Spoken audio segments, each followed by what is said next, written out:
Joining me now is Tony Barresi from Triumph Gold. Tony, welcome to, welcome back to Investment News Network. We haven't spoken here at PDAC in the past, but this is kind of an exciting time for you right now. You had released some results about a month ago, but you've got new ones now. Why don't you tell us about that, and then we'll work our way back into a greater sort of description of what your project is. Sure. Yeah. Thanks, Stu. Yeah. It's great to be here at the PDAC, Yeah. an exciting conference, all kinds of investors here that seem to be ready to deploy some capital, so Yes. that's what we want to see.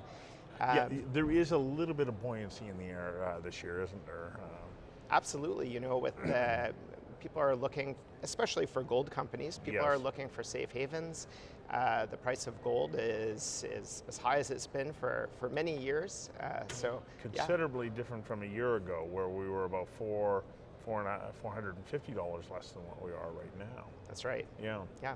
So it was good timing for us to be able to release some new results. We have a flagship property in Yukon, the Freegold Mountain property, and we've been having some incredible success over the last 3 years with drilling that property. But while we've been doing the drill program, we've been advancing a bunch of other pipeline projects. The property itself is district in scale. It's 200 square kilometers, 34 kilometers from end to end. Yeah. So there's a lot going on there. The main thing we're focusing on is revenue nucleus area, where we've had great drill results, but in our effort to advance pipeline projects, we've also had some great results, and that's what we released today. Do tell. So the Freegold Mountain area of our Freegold Mountain property is a historic exploration area. It's an area that hasn't seen a lot of exploration in the last decades. Back in the 30s through the 60s, the old timers were poking away up there. They were finding gold and placer at the bottom of the mountain.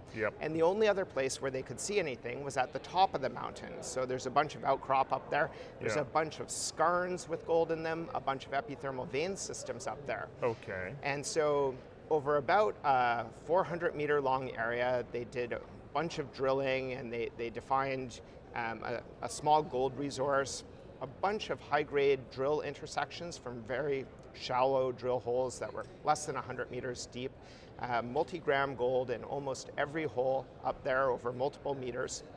And then in 2017, we went a whopping 3 kilometers away to the bottom of the mountain, where freshly exposed outcrop at the bottom of a creek that was exposed by a placer miner showed a whole bunch of gold and outcrop. And this is right along strike of the vein that's at the top of the mountain. And we drilled over a 450 meter section, and again got multi-gram gold in over multi-meters in every hole. So now combined, those two areas have about a 3.7 kilometer long strike length. And the middle part of that had been entirely untested by drilling or sampling or anything. It's under vegetation, it's under overburden. So this year, we went along the top of the mountain to the edge of what had previously been explored and dug trenches over an additional 600 meters. And again, we ended up with multi-gram gold over multiple meters in those trenches, all the way down the 600 meters. So we ended up with a sample that was 96 grams gold and over 1,100 grams silver, and then a whole bunch of other multi-gram gold samples. So this far exceeded anything that you anticipated, or were you hoping?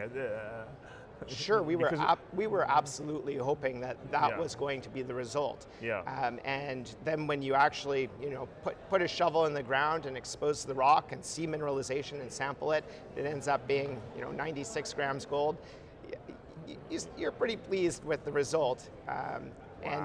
And the great thing about this is that, so now what we're looking at is almost a kilometer near the top of the mountain with proven epithermal vein gold, another 450 meters at the bottom of the mountain, and we have a 2 kilometer long area in the middle that remains untested. But this year, we built a road that goes up the mountain along that valley. And so next year, we're primed to do a drill program to test the continuity of this thing. When you're talking 3.5 kilometers, if you have continuous gold mineralization along that strike length, you can piece that together into a pretty significant resource. Wow. So in 2020, are you planning on going deep again? Well, this isn't necessarily a deep resource. It's exposed at surface across the entire Oh, it really is. strike Okay. length. Right. Yeah. Or at least across the strike length that we've tested so far. Yeah. My, oh my. So another interesting thing That's about pretty it. exciting. Yeah. Another interesting thing about it is it's not just 3.7 kilometers in strike length, but it also is exposed over approximately a kilometer vertically. So the top of the mountain is a kilometer higher than the outcrop at the bottom. And these vein systems often pinch and swell. They pinch at the top and the bottom. And in the middle, they're thicker. Yes. And where they're thicker, they host usually higher grade gold and a thicker accumulation of it. And that's a part of the system that we have yet to test. Wow. So you talk about this being in a historical mining area. Yes. It lay dormant for a couple of decades because, of course, the entire mining climate in the Yukon had changed. But now we're poised to be able to see a return to some pretty significant activity in the area, are we not? That's right. Yukon is definitely an emerging top-tier district. We have tremendous support from the government. The Premier came by to visit our booth yesterday. He took a look at our core, talked to us about what the government could do to improve things for us. And that's an example of the kind of support that we have from government in the Yukon. We also have, in most parts of the Yukon, the First Nations have settled land claims, so you know where you stand with respect to the First Nations. We have great relationship with the First Nations whose traditional territory we operate on. And it's a jurisdiction where almost everybody that lives there has some connection to mining. You know, the Klondike Gold Rush, there's still a tremendous amount of placer mining going on. And you see all of that positive sentiment towards exploration and mining, culminating with, well, the Minto mine, which is just to the north of us, it shut down briefly and it's opening back up. Victoria Gold's Eagle mine just opened up, so a new mine opening up in Yukon. It looks like Golden Predator's Brewery Creek mine is going to open up. And there's a number of other development stage projects. All the majors are looking at Yukon. They're the ones that aren't already into Yukon or sniffing around. It's a tremendous district. So where do you go from here? You know, what's your plan 18 to 24 months out? Sure. We're looking at doing another season of very aggressive drilling, thousands of meters probably, and we're following up mostly on the discoveries that we've made in the Revenue Nucleus area. Revenue and Nucleus are two pre-existing resources on our property. They amount to about 2 million gold equivalent ounces. They're already there. We love having resources on the property. But in 2016, we decided to take a totally different approach to exploration, and we stepped away from those resources and decided to look for something that was higher grade, something that was more likely to demand a capital investment for a mine and a mill at today's metal prices. And we had a hypothesis that there was a porphyry copper gold system surrounding the Revenue, encompassing the Revenue and Nucleus areas that had not been previously identified or explored for. So between 2017, well, 3 seasons, 2017, 18, and 19, we conducted 3 very aggressive drill programs, and those had incredible results. We drilled some of the longest and highest grade porphyry copper gold intersections in the world over the last couple of years. So in 2018, we made a 316 meter intersection of 1.1 gram gold and almost 0.3% copper. Super high grade core, 80 meters of 2.5 grams gold and 0.4% copper. Wow. And what we proposed was that this porphyry copper gold system was a buried system, and what we were looking at near surface was an upper expression of it. But if we really wanted to get into the volume of material that you need to have a mine of this sort, we had to go a bit deeper. So in 2019, we became dedicated to deep drilling. And we drilled 7 of the deepest holes that had ever been drilled on the property to 1,000 meters depth. And Wow. in the very first place that we tested, we nailed the thing. We had an 800 That smile.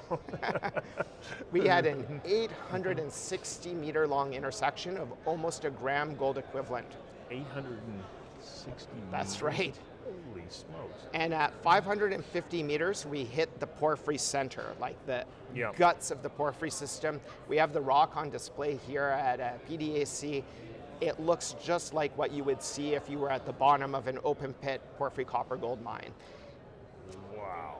So moving forward, what we need to do is show that this isn't just a drop, or show that we have a significant volume of this material that Right. we've already intersected. Now, having an 860 meter long intersection of it goes a long way to showing some volume, but Right. you need to have multiple intersections. Yep. And when you're talking about testing for something that's buried, you can really spend a lot of money drilling holes that aren't well justified because you simply don't know what's down there. Yes. So you can end up drilling a number of dusters before you actually hit the good stuff. You're right. Fortunately for us, we've already intersected this thing, and that means that we know the physical characteristics of the rock. And the physical characteristic of the rock is it's extremely magnetic, in strong contrast to all the surrounding rock. Yeah. And that is one of the easiest things in the world to explore for. So what we've done is we've taken all of our magnetic data, our ground mag, our aeromag, our electromagnetic data, Yeah. and downhole magnetic data from hundreds of drill holes. We've given it to a leader in computational geophysics, Mirror Geoscience, Yeah. and they've fed it into basically a supercomputer that runs a 3D mag inversion. It gives us a three-dimensional map of where there's magnetic rock at depth. Yep. And we're going to use that in 2020 to do smart and less expensive exploration to define these bodies we've already discovered, Right. drilling with step outs, and hopefully discovering new porphyry centers as well. Now, you've bolstered your team as well, haven't you? That's right. So we just added Jesse Halley as Right. our new VP of Exploration. Yeah. He is a crack geologist and an incredible project manager as well.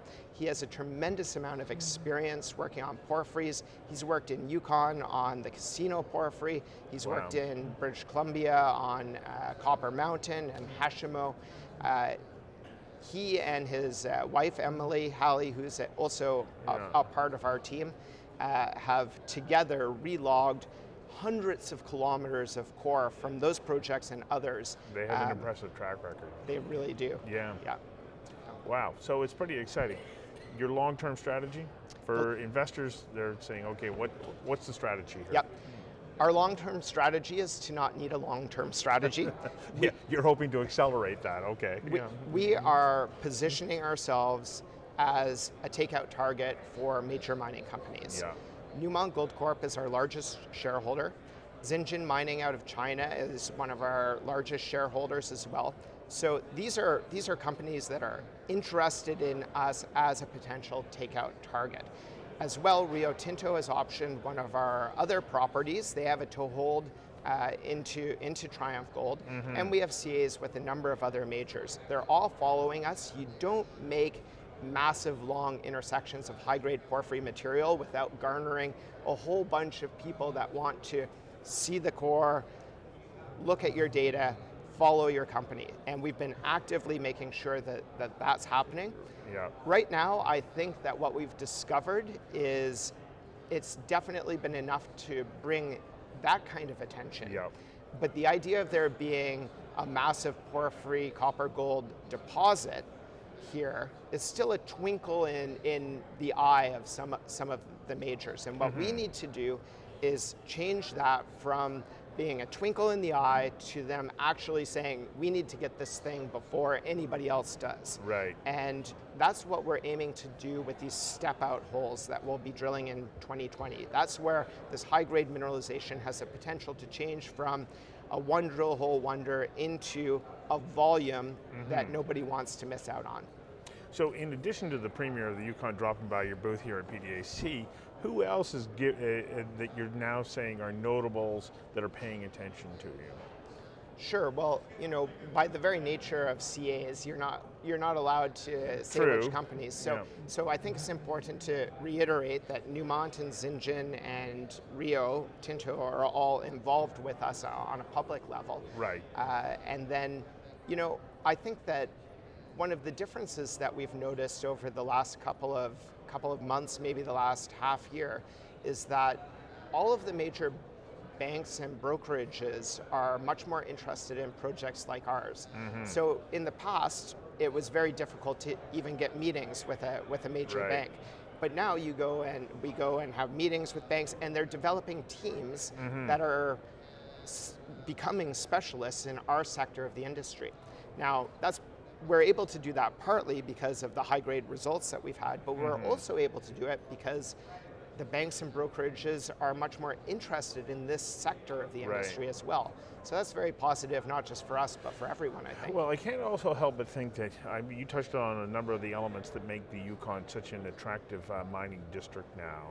You have community support, you have great relationships with First Nations, which, as we see in Canada, the development of any resources need to be in place.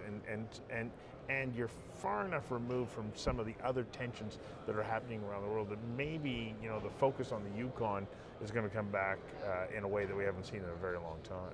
I believe it will. Yeah. And, Yukon is, in the same way that gold is a safe haven, Yukon is a safe haven. There's not going to be a shift in sentiment towards mining in Yukon. The agreements with First Nations are only becoming more and more settled over time. Yep. And I think as we see more majors entering the Yukon, the rest will follow. Well, I wish you great luck, and I hope that by this time next year you're saying, we're so far down the path that, you're going to wish that you were involved a long time ago. Yes. Thank you very much for coming in and It's great. sharing this. Yeah. Great chatting to you. Thank you. And likewise, thank you. We'll see you next time.